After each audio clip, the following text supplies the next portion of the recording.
자, 우리가 이제 CSS를 스타일링하는 방법이 이제 여러 가지가 있는데, 일단 여러분들한테 알려드린 게 이제 라이브러리 노멀라이즈가 있다 했죠, 그죠? 노멀라이즈라는 건 뭐예요? 엘리먼트를 평준화시키는 작업이다라고 말씀드렸죠. 그러니까 평범하게 만든다라고 제가 말씀드렸잖아요. 그 다음에 이제 라이브러리 클래스가 있다라고 말씀드렸는데, 이거는 뭐예요? 그냥 이미 완성된 디자인을 클래스로 묶어서 필요한 엘리먼트에 적용, 그죠? 그러니까 이걸 이제 라이브러리 클래스라고 말씀드렸잖아요. 그 다음에 커스텀이라는 건 뭐예요? 커스텀은 그냥 여러분들 일반적인 CSS 작업을 말하는 거예요. 일반적인 CSS 작업을 말한다라고 보시면 되거든요. 자, 그래서 이제 예전에는 일반적인 CSS 작업으로 이제 많이 했는데, 근데 이걸 이런 식으로 작업을 하다 보니까 어떤 문제가 발생하냐면, 예를 들어서 여러분들이 HTML을 짰는데, 내부 제가 이건 안 해도 됩니다. UL, li 곱하기 뭐 3개. 그러니까 이거는 지금 제가 2차 메뉴를 만드는 마크업이에요.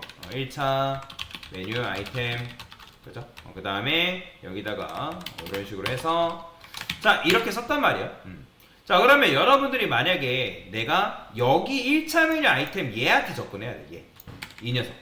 그죠? 그럼 이 녀석한테 접근하려면 여러분들 어떻게 해야 돼요?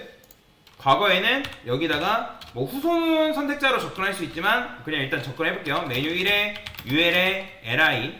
근데 우리는 지금 어디에 접근해야 된다? 여기에 접근해야 된다고요. 그러면 이 녀석을 찾아야 되기 때문에 얘도 마찬가지 그냥 li가 아니라 어떻게? first child라 쓴 다음에 거기에 있는 ul, 그죠? 그 다음에 li라고 쓰고 그 중에 또 누구? 얘란 말이에요. 얘. 그러면 거기서도 마찬가지로 뭐? first child라 쓴 다음에 a 이렇게 접근해주고 그 다음에 제가 컬러 red라 쓰게 되면 누구를 선택한 거예요? 그러니까 얘를 선택한 걸 선택했죠, 그죠? 근데 이렇게 선택하려니까 어때요? CSS 길이가 굉장히 길어진다는 거예요. 그러니까 굉장히 길어지다 보니까 사실 가독성도 떨어지고 직관적이지도 못하고, 뭐 물론 여러분들이 여기다가 클래스를 부여하던 아이디를 부여하던 해가지고 접근할 수 있단 말이에요. 근데 그렇게 한다 하더라도 결국에는 클래스의 길이가 어때요? 길어질 수밖에 없다. 그래서 제가 원하는 건 뭐냐면 얘를 그냥 엘리먼트 내에서 직접 컨택을 해가지고 디자인을 입히고 싶다는 거예요. 뭔 말인지 이해가 되실까요? 자, 그래서 지금 우리가 부여하고 있는 건 컬러 레드잖아요. 그죠? 그러면 여기다가 저는 어떻게 쓸 거냐면 폰트 레드라고 그냥 쓸 거예요. 폰트 레드. 자, 폰트 레드라는 거는 뭐 폰트 레드라 하지 말고 텍스트 레드랄까요? 자, 텍스트 레드라 쓰자. 텍스트 레드라는 거는 글자색을 이제 빨간색으로 변경해줘라. 그 의미인데, 그러면 이런 식으로 라이브러리 클래스를 만들어 놓고, 이게 지금 라이브러리 클래스란 말이에요. 이게 일반적인 커스텀 작업인 거고. 그러면 내가 여기다가 이렇게 선택해서 반영하는 게 아니라 내가 원하는 녀석이 있다? 그러면 얘를 어떻게? 딱 집어가지고 여기다가 여러분들이 클래스 이렇게만 해주면 된다는 거예요. 이해가 되나요? 자, 그러면 어때요? 내가 굳이 HTML, 그러니까 CSS를 길게 이렇게 느려뜨려 놓지 않고도 이런 식으로 내가 원하는 디자인을 클래스 형태로 만들어 놓은 다음에 그거를 엘리먼트, 특정 엘리먼트한테 클래스로 부여만 한다면 그 디자인이 그대로 반영이 되는 거잖아요. 그죠? 자, 그러면 얼마나 편해요? 내가 뭐만 하면 돼요? HTML만 읽을 줄만 알면 되죠. HTML만 읽을 줄 알고 그 다음에 내가 원하는 요소가 어디에 있고 얘가 이제 어디에 있고 그걸 선택하는 방법만 아시면 되는 거잖아요. 그죠? 그 다음에 마찬가지예요. 똑같이 이 녀석한테 뭐 이 녀석이든 그 밑에 있는 녀석이든 얘는 이번에 뭐 해야 되면 글자를 굵게 좀 만들어 달래요. 그러면 여기다 폰트 볼드라는 거 만들고 폰트 웨이트 볼드라 썼어요. 그러면 얘도 여기를 이 녀석을 선택하려면 어떻게 해야겠어요? 선택한다 했을 때 first child로 간 다음에 entity child 뭘로? 또 2로 접근해야 되잖아요. 그죠? 그러면 거기다가 폰트 웨이트 볼드 주고 얼마나 귀찮아요. 그냥 내가 여기다 뭐 하면 되는 거예요? 이렇게만 부여해주면 되는 거잖아요. 그러면 얘만 폰트 웨이트가 어떻게 되는 거예요? 굵어지죠? 그죠? 그러니까 이런 식으로 선택을 하는 방식이 뭐냐면 라이브러리 클래스 방식이다라고 여러분들이 이해를 하시면 돼요. 자, 그래서 라이브러리 클래스 방식으로 여러분들이 작업을 하면 좋은 점은 뭐냐면 일단 미리 정의된 스타일로 우리가 스타일을 바로바로 사용하다 보니까 반복적인 CS 작성이 불필요하다는 거예요. 안 써도 된다는 거예요. 그리고 디자인 자체를 조금 쉽게 만들어낼 수가 있다라고 보시면 돼요. 뭔 말인지 이해가 되실까요? 그러니까 단점은 대신에 여러분들이 이런 식으로 하다 보니까 불필요한 라이브러리 클래스까지 늘어날 수 있다. 그런 단점도 존재할 수 있어요. 그리고 라이브러리 클래스의 기본 디자인을 변경하기 쉽지 않을 수 있단 말이에요. 왜? 왜냐면 이걸 기반으로 디자인을 다 반영을 해놓다 보니까 한 군데를 다 바꾸면 다 바뀌잖아요. 그죠?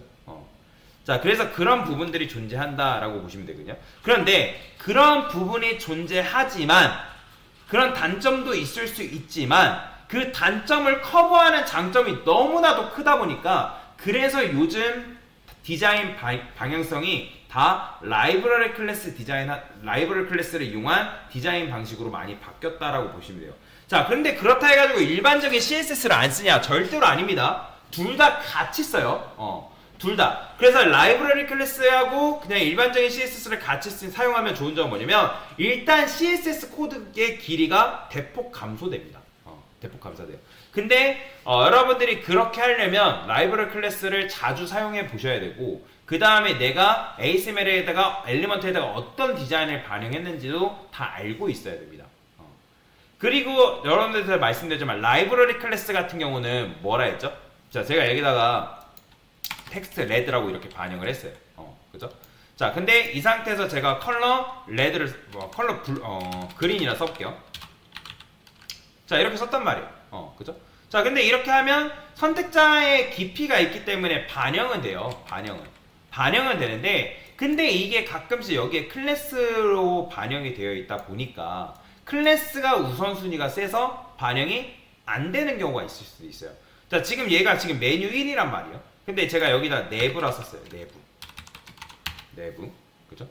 자, 내부라 썼는데도 지금 이게 깊이가 있다 보니까 이게 깊이 있는 검색이다 보니까 이런 식으로 어쨌든 되긴 하지만 아까도 말씀드렸지만 이렇게 썼을 때 얘가 반영이 안 되는 경우도 존재할 수 있다. 그래서 내가 뭐 어떤 스타일을 뭘 반영했는지 만약에 혹시라도 반영이 안 된다 하면 그거를 찾아야 돼요. 찾아서 내가 이것 때문에 반영이 안 됐었구나. 그러면 그거를 기반으로 스타일의 우선순위를 여러분들이 정할 줄 알아야 된다라고 보시면 됩니다. 그래서 그거는 계속해서 연습을 해가시면 돼요. 그래서 요즘은 아까도 말씀드린 것처럼 라이브러리 클래스 방식으로 많이 바뀌었고 그리고 나중에 여러분들 퍼블리싱 말고도 혹시라도 나는 좀 프론트엔드 개발 쪽에도 관심이 있다라고 하면 프론트엔드 개발 쪽은 거의 대부분이 이 라이브러리 클래스를 많이 사용한다라고 보시면 될 것 같습니다. 자, 그래서 엘리먼트를 스타일하는 두 가지 방식에 대해서 간단하게 설명을 드린 거다라고 보시면 됩니다.